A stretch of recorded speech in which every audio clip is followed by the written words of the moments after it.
Bueno, bienvenidos a todos a esto que es la nube de Valencia.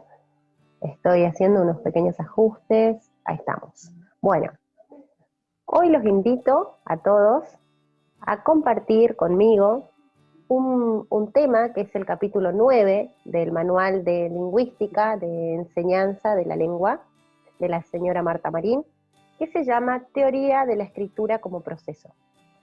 ¿Sí? La idea un poco es contarles de qué se trata, de qué habla, pero para dar inicio los voy a invitar primeramente a saber quién es la señora Marta Marín, ¿no? Importante. La señora Marta Marín es profesora y licenciada en letras por la Universidad de Buenos Aires, es especialista en lingüística, análisis del discurso y didáctica de la lengua. Diseñó y coordinó programas de alfabetización académica, publicó numerosos artículos, manuales, libros para estudiantes y para docentes acerca de estos temas.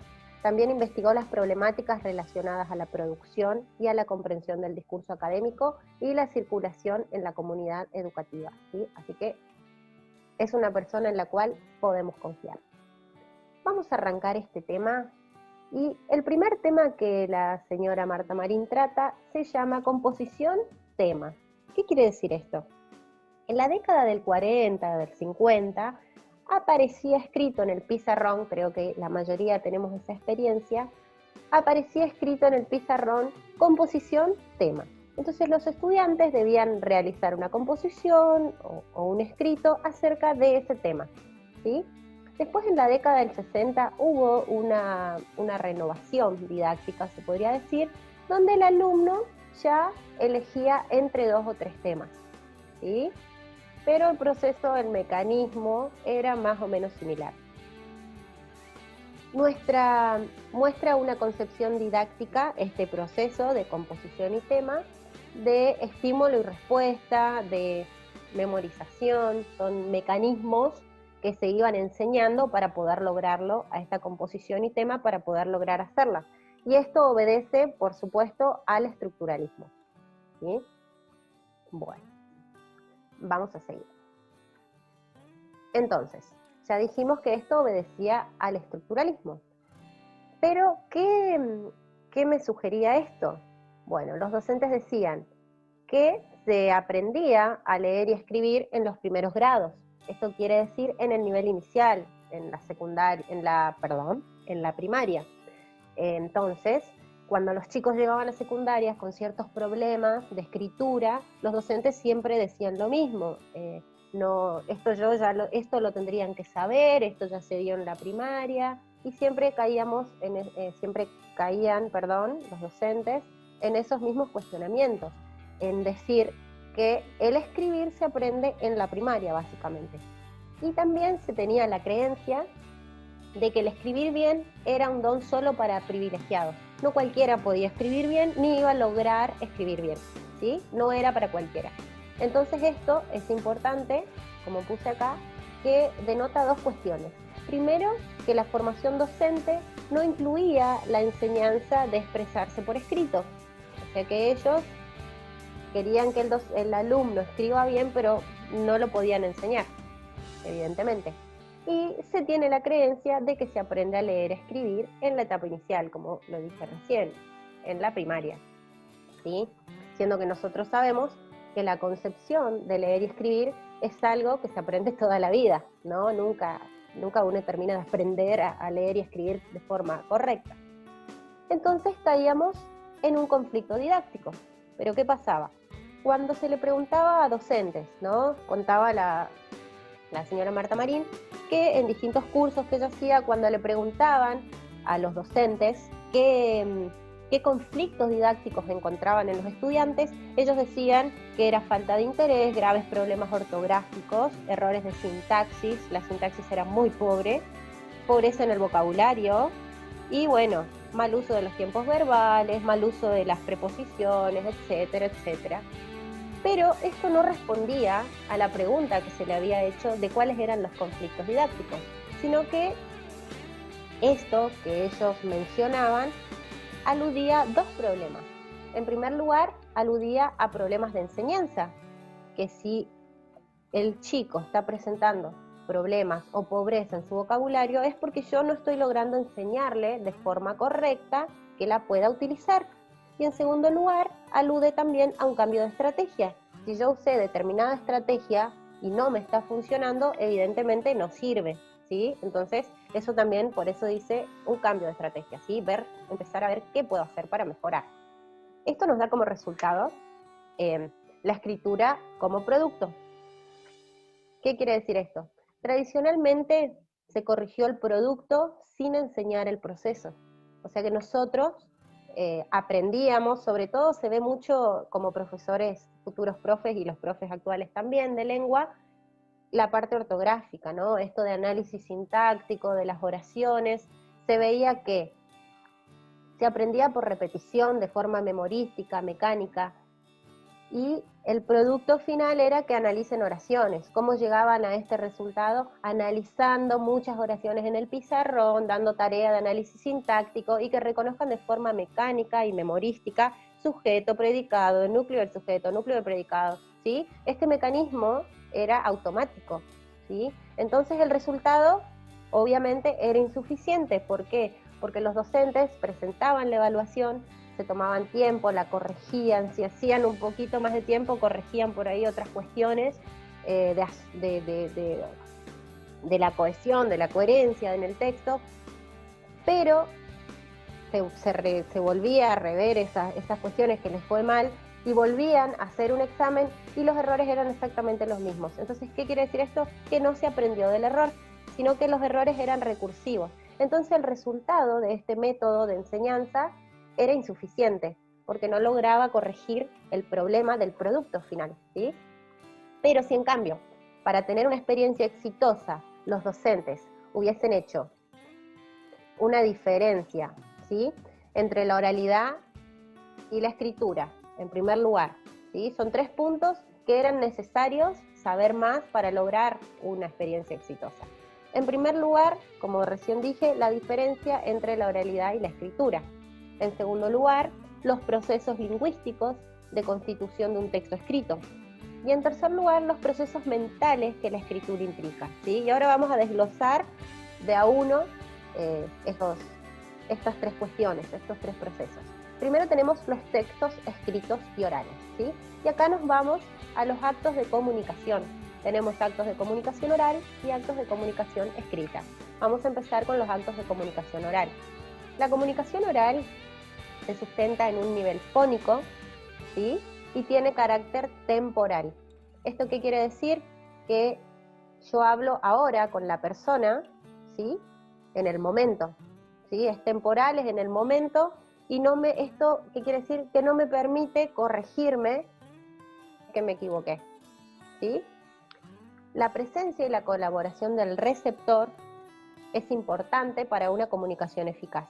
Quiere decir que yo, al dar un discurso o al hablar de un tema en una audiencia o ante un receptor, estoy viendo, ¿sí?, sus expresiones, si me va entendiendo o no. Estas cuestiones son fundamentales en la comunicación oral.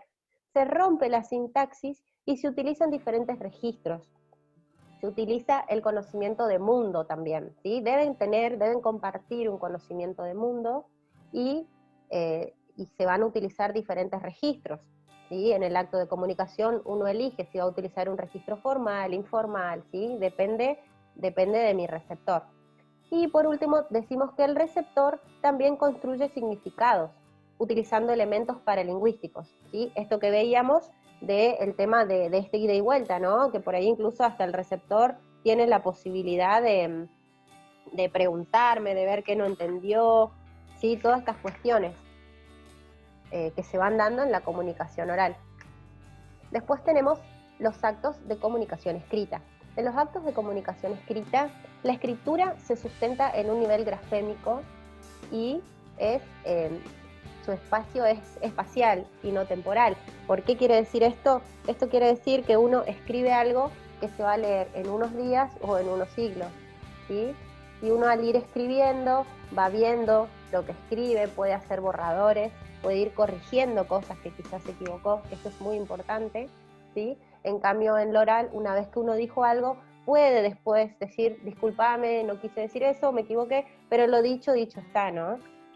En cambio, en la escritura, al ser un nivel grafémico, esto de dibujar las letras, ¿sí? No fónico, de decirlas, y bueno, esto de que se lee o en ese día o en el tiempo. La situación comunicativa es diferente en la oralidad y en la escritura, porque la comunicación es diferida, ¿sí? Volvemos a esto de que puede leerse en el momento o en muchos siglos, ¿sí? Como nos pasa a nosotros con nuestros manuales, nuestros libros, la poesía, ¿sí? El emisor concibe un destinatario, ¿sí?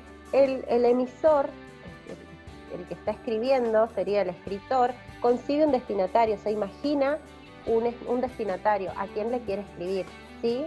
Y esta imagen guía al escritor en varias cuestiones, en la selección, en la organización textual, en la cantidad de información que va a poner y qué clase de información, en el registro que va a utilizar para hacer esta selección y para escribir, en la utilización de los recursos lingüísticos, ¿sí?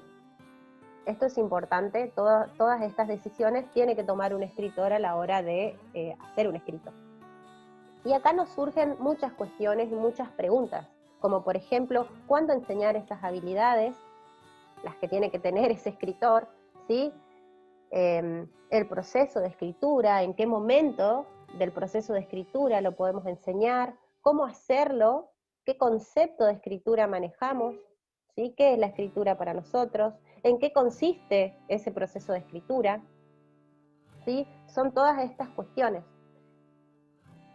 Y las vamos a intentar contestar en este video, ¿sí? La escritura como comunicación.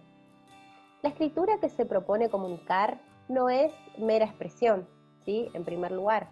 La comunicación no implica la exclusión de los textos literarios, ¿sí? La noción de que los textos se componen, ¿sí? Esto es importante, tener la noción de que los textos uno los compone, los elige, ¿sí? Los va formando, quiere decir. La noción de que los párrafos y las oraciones también se componen, porque estas oraciones, estos párrafos tienen que ser coherentes, cohesivos, y tienen que cumplir la misión que yo quiero para mi receptor, ¿sí? El mensaje que quiero enviar. Y la noción de que la escritura es una tarea intelectual.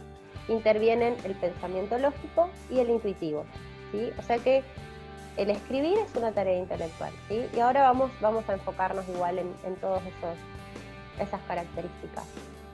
Entonces, esto nos lleva a la escritura como proceso, ¿sí?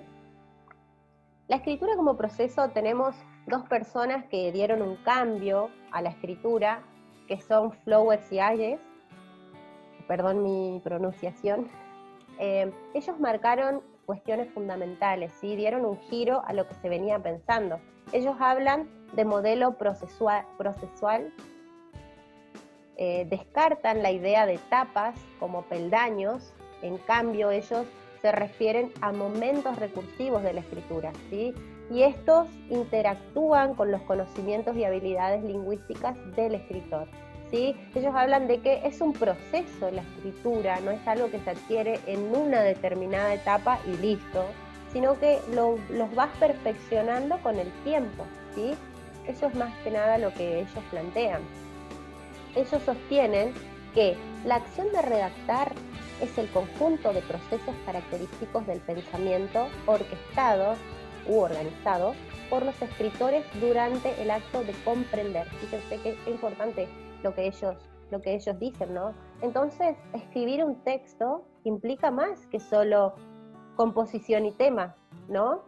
Va a implicar el ambiente de trabajo, la memoria de largo plazo del que escribe y los procesos de escritura propiamente dichos, ¿sí? Ahora vamos a explicar un poquito cada uno de estos componentes para escribir un texto, ¿sí? Yo les puse un gráfico, ¿sí? Que habla del ambiente de trabajo, el problema retórico, ¿sí? El tema, la audiencia, la exigencia, lo que veníamos hablando. ¿Qué tema voy a elegir? ¿Cuál va a ser mi audiencia? ¿Qué es la exigencia de realmente lo que quiero comunicar? ¿Sí? El proceso de redacción, que muchas veces los escritores más experimentados hacen borradores, los cuales van mejorando, van quitando, sacando, no hacen una primera edición de entrada, Eso quiere decir que mi estudiante puede empezar haciendo lo que serían borradores hasta poder adquirir medianamente una escritura como nosotros pretendemos. Eso requiere una planificación, una organización de los textos que voy a consultar, del material, ¿sí? Determinar los objetivos que quiero marcar, que quiero que mi lector sepa, ¿sí? Y para la generación de este proyecto utilizamos la memoria de largo plazo. La memoria de largo plazo es la que almacena en nuestra cabeza todos los datos y la información que fuimos adquiriendo en lo largo de nuestra vida hasta ese momento. O sea que es muy importante los conocimientos que ese escritor pueda tener alojados en su memoria de largo plazo para que dé un producto final. Y los conocimientos del tema, de la audiencia, ¿sí? Conocer mi audiencia, volvemos a lo mismo, o sea, quién es mi audiencia, quién es mi receptor, y eso nos va a ayudar a los planes de redacción. Si tengo ese receptor en la memoria, en la mente, imaginario, voy a saber qué plan voy a utilizar, ¿sí? Bueno, esto es la forma en que vamos a evaluar, examen, evaluación, revisión, son distintos procesos que va pasando mi escritura, ¿sí? Y bueno, los textos, esto vuelve en un texto producido, esto siempre tiene que estar en un control, tiene que tener una supervisión, que vamos controlando, vamos supervisando, ¿sí? Entonces, los momentos del proceso los separé en dos colores porque quiero hacer hincapié en dos cosas. Por un lado tenemos los momentos del proceso, ¿sí? En la actividad de leer se producen procesos de reconstrucción de sentido, ¿sí? Entonces, los momentos de proceso de reconstrucción. Uno está leyendo y está reconstruyendo en su mente lo que ese escritor me quiere decir a mí. Pero en la actividad de escribir se producen procesos de construir los sentidos, ¿sí? Y es necesario, esto es mucho más complejo, porque es necesario elegir entre varias cuestiones, ¿no? La organización del texto, la organización de los párrafos, la organización de las oraciones que sean coherentes, cohesivas, como dijimos anteriormente, el léxico apropiado, el registro, el uso de las convenciones de puntuación y de ortografía. Y esto es muy importante y va a diferir según mi escritor, ¿sí? Saber, pero si tengo un escritor que es primerizo, su ortografía quizás no la conoce tanto y bueno, va a tener más errores ortográficos o cohesivos hasta que vaya mejorando. Por eso la importancia de los borradores, ¿sí? Y todo este proceso de escritura me produce una actividad cognitiva, ¿sí? Marta Marín habla de la actividad cognitiva. Dice que resulta más difícil construir frases escritas que comprender un texto. Porque al comprender un texto, alguien ya las elaboró a estas frases para que yo las pueda comprender. Y ya pensó en la clase de receptor que va a tener. En cambio, si yo tengo que hacer esas frases, es mucho más difícil, ¿sí?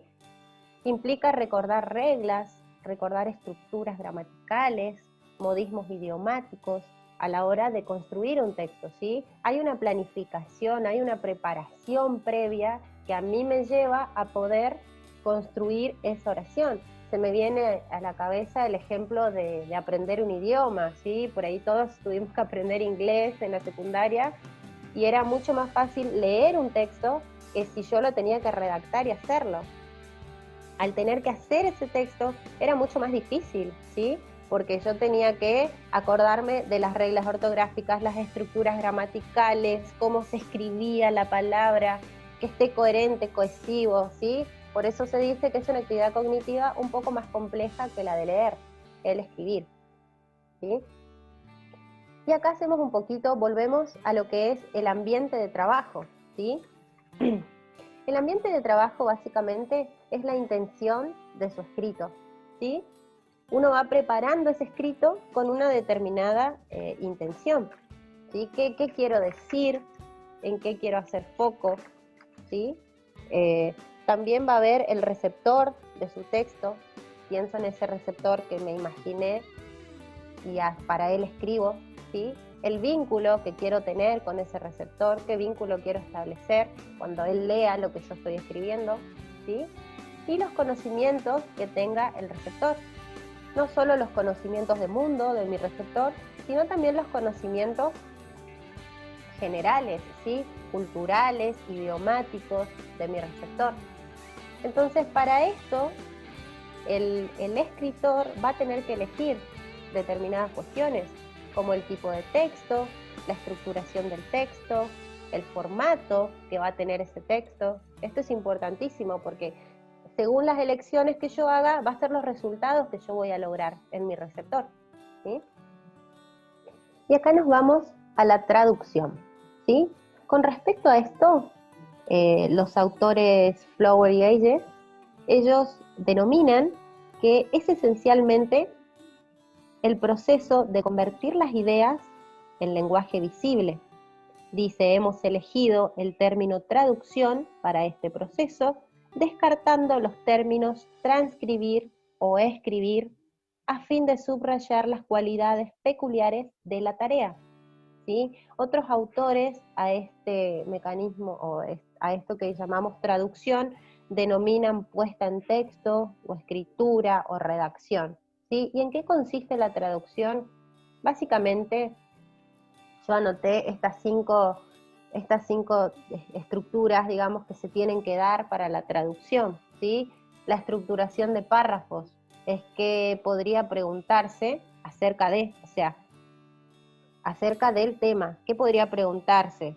¿Cuál es la información más relevante? ¿Cómo la voy a organizar? ¿Cuál va a ser mi destinatario? ¿Sí? Todas esas preguntas que surgen entran en la estructuración de los párrafos. ¿Qué quiero decir por párrafo? ¿Cómo hago que se interprete lo que yo quiero decir? ¿Sí? Que quede coherente, cohesivo. La relación entre párrafos. La relación entre párrafos, como los puse ahí, es el mantenimiento de la coherencia, el mantenimiento de la cohesión lexical y pronominal, es el suministro de suficientes elementos de cohesión interfrástica, estos serían los conectores, ¿sí? Suficientes conectores que al lector lo orienten, lo guíen, ¿sí? La elección entre reiteraciones de léxico o uso de sinonimia, hiperonimia, los signos de puntuación, todas esas elecciones que tiene que hacer el escritor que son importantes. También la estructuración de las oraciones, la sintaxis, ¿sí? De mis oraciones, que esto es la morfosintaxis, los tiempos verbales, las combinaciones de palabras, las oraciones, la puntuación. Esto también es importante para que no se pierda mi mensaje y que el lector, como conclusión, pueda llegar a interpretar o entender eso que yo les quiero decir, ¿sí? El léxico son las disponibilidades lexicales, la adecuación de ese vocabulario según el receptor que yo quiero elegir, ¿sí? Adecuarme, adaptarlo, la adecuación del tema, si quiero, según el público que voy a tener, cómo presento el tema, también la adecuación del receptor, siempre pensando en ese receptor, ¿no? que me mentalicé, la adecuación a intención y objetivos, ¿sí? Y la ortografía, que es muy importante. Bueno. A ver que no me deja. Ahí estamos. Acá pasamos a la edición final, ¿sí? Lo que los escritores conocen como lo que se va a ver, lo que se va a presentar, sean en los libros, por ejemplo, los escritores más famosos, es el paso del borrador, que ya hice todas las revisiones, a lo que voy a presentar, mi trabajo final, ¿sí? Entonces, en esta edición final, que por lo general lo hacen las editoriales, pero bueno, siempre pensando en nuestro escritor, pueden haber modificaciones de plan, cambio del tipo de texto, ajustes de cantidad y calidad de la información, perdón, puse 2D, ajustes de calidad y cantidad de la información, cambio en el orden de los párrafos, modificaciones en la puntuación, ¿sí? Uno va ajustando su tema una vez que lo leyó un tercero, y le dice, bueno, acá sería bueno que ajustemos en estas cuestiones, ¿sí? Es importante tener en cuenta, ¿sí? Que la escritura tiene un carácter comunicativo, intelectual, cognitivo y procesual, ¿sí? Quiere decir que para llegar a escribir de manera correcta, como por ahí pretendemos que nuestros estudiantes escriban, es necesario, ¿sí? Un proceso intelectual, que ya vimos todo lo que implica el escribir, ¿sí? Y que es un proceso que uno va primero haciendo borradores y después se va perfeccionando. Que esto genera comunicatividad, expresividad y eficacia en lo que vamos a escribir, ¿sí? Tener en cuenta estas cuestiones. Para lograrlo, hay que propiciar la escritura con un destinatario real. ¿Qué quiere decir esto? Intentar en el aula, por ejemplo, cómo hago que mi estudiante llegue a producir de esta manera, ¿sí? Entonces, ¿cómo hago la cocorrección? Yo, estudiante, me corrijo mi propia producción. A ver, ¿está escrito lo que realmente yo quería decir o no? La corrección entre pares, que mi amigo o mi compañero me corrija y me diga si está entendiendo lo que yo le quería decir, ¿sí? La autocorrección, la corrección en el pizarrón, y que estas correcciones sean en tiempo real y no en forma diferida, ¿sí? Que sean, que si hacemos un escrito, lo corregimos y no dejemos pasar mucho tiempo, que sea en ese momento, ¿sí? Eso es importante porque ahí uno va asimilando y diciendo, claro, ahí me equivoqué, y vamos haciendo esto, que no se genere, como hablábamos al principio, de que los docentes corregían las evaluaciones y los estudiantes incurrían siempre en el mismo error, sino que haya un proceso de autocorrección, ¿sí? Que si volvemos a hacer el trabajo ya no tengamos esos errores. Entonces, mi pregunta a este tema es si te animás a generar cambios, ¿sí? Vos, como futuro docente que me estás mirando, ¿te animás a generar cambios?